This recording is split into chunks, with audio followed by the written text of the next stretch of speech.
Hello friends, સ્વાગત છે તમારું મારા કેએન કિચન્સમાં। આજે તલની ચીક્કી આપણે બનાવીશું। તલની ચીક્કી બનાવવા માટે આપણે 200 ગ્રામ તલ લઈશું અને 200 ગ્રામ ગોળ લઈશું। હવે આપણે કઢાઈ લઈશું, એમાં તલ એડ કરીશું અને આપણે સારી રીતે તલ શેકીશું। મીડિયમ ફ્લેમ ઉપર આપણે તલને શેકવાના છે, એટલે સારી રીતે શેકાઈ જાય અને એને બરાબર હલાવીશું। આપણા તલ શેકાઈને તૈયાર છે।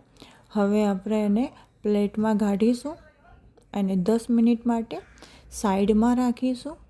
હવે આપણે પ્લેટફોર્મ ઉપર ઘી લગાવી દઈશું। આપણે ચીક્કીને જે રીતે આપણે સ્પ્રેડ કરવી હોય એ રીતે આપણે ઘી લગાવી દેવાનું છે।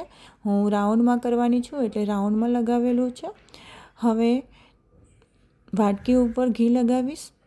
વાટકીને સારી રીતે ઘી લગાવી દીધું છે। હવે કટરને લગાવું છું। તમે ચાહો તો ચપ્પાને લગાવી શકો છો, પણ હું કટરથી કટિંગ કરવાની છું એ માટે। અને આપણે વેલણનો ઉપયોગ કરવાનો છે, એટલે વેલણને બી લગાવી દેવાની છું। હવે આપણે કઢાઈ લઈશું। કઢાઈમાં 2 ટીસ્પૂન ઘી લીધું છે।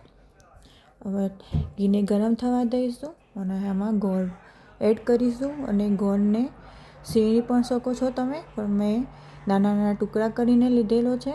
એને બરાબર ઓગળવા દઈશું। હવે આપણો પાયો આવી ગયો છે। હવે આપણે એમાં તલ એડ કરીશું અને તલને બરાબર હલાવવાના છે, જેથી સારી રીતે મિક્સ થઈ જાય છે।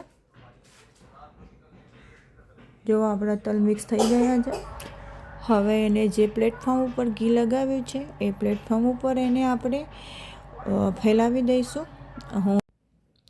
હું અહીંયા વાટકીની મદદથી ફેલાવી રહી છું। હું આને વાટકીથી રાઉન્ડ શેપ આપી દીધો છે। હવે હું આમાં વેલણનો યુઝ કરીશ। હું અહીંયા વેલણથી વણીશ, જેથી મીડિયમ સાઇઝની જોઈએ છે, એટલે હું મીડિયમ સાઇઝમાં વણીશ। જો તમારે વધારે પતલી જોઈતી હોય તો તમે વધારે વણી શકો છો અને એને પતલી બનાવી શકો છો। અને મેં આને ગોળ રાઉન્ડ શેપ આપ્યો છે। હવે હું એનું કટિંગ કરીશ।